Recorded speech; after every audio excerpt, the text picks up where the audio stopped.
One of the most significant story holes from the follow-up series Dexter New Blood will eventually need to be addressed in Dexter Original Sin. Dexter Original Sin has had the opportunity to revisit some of the original series and New Blood's biggest hits as a prequel series. It already demonstrated that Dexter lived through the conclusion of New Blood, and it gave Nurse Mary, Dexter's first victim, a new dimension. The program will have further opportunities to change the start of Dexter Morgan's story as it goes along, as well as the opportunity to change a contentious aspect of New Blood's story. Dexter New Blood was contentious in several respects.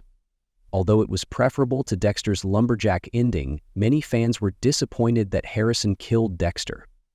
However, one of its more unexpected disputes was related to Dexter's time in Miami during the original series, rather than his time in Iron Lake, New York. 3 years after New Blood introduced a quietly large retcon that also left a huge storyline hole, Original Sin now has the opportunity to close that gap. 99, a potent animal tranquilizer, was nearly always used by Dexter to subdue his victims in the original series. An whole episode is devoted to describing how Dexter obtained it and how he got over the DEA's prohibitions on the substance. However, Dexter New Blood retrospectively switched the medication Dexter was taking from 99 to ketamine, a different kind of tranquilizer. Although it might seem like a small change, the ketamine retcon in New Blood had a significant impact on the sequel series because it was how Angela, Julia Jones, learnt that Dexter was the Bay Harbor Butcher. Original Sin can now at last choose between 99 and ketamine. Dexter is rapidly establishing himself as a serial murderer, and it seems probable that he will start using some form of tranquilizer in his subsequent murders.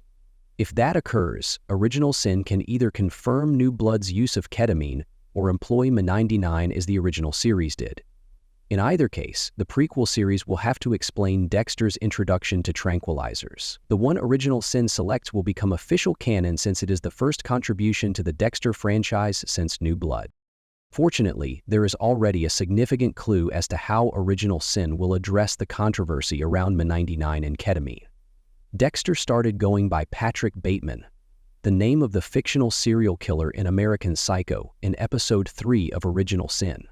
He used it with his second victim, Tony Ferrer, and had Mosuka, Alex Shimizu, create him a phony ID bearing the name. The fact that Dexter employed Patrick Bateman to get over the DEA's prohibitions on 99 distribution in the first series further suggests that Original Sin will continue to use the original substance. Additionally, Original Sin might completely resolve the controversy around 99 and ketamine. After returning to 99, the prequel series might explain how Angela's hunt in New Blood linked the Bay Harbor Butcher to ketamine.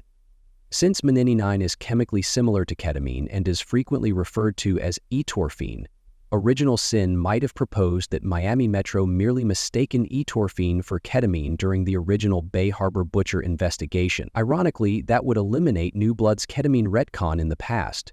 Dexter Original Sin has the potential to bring the franchise together more than it has in the past 3 years.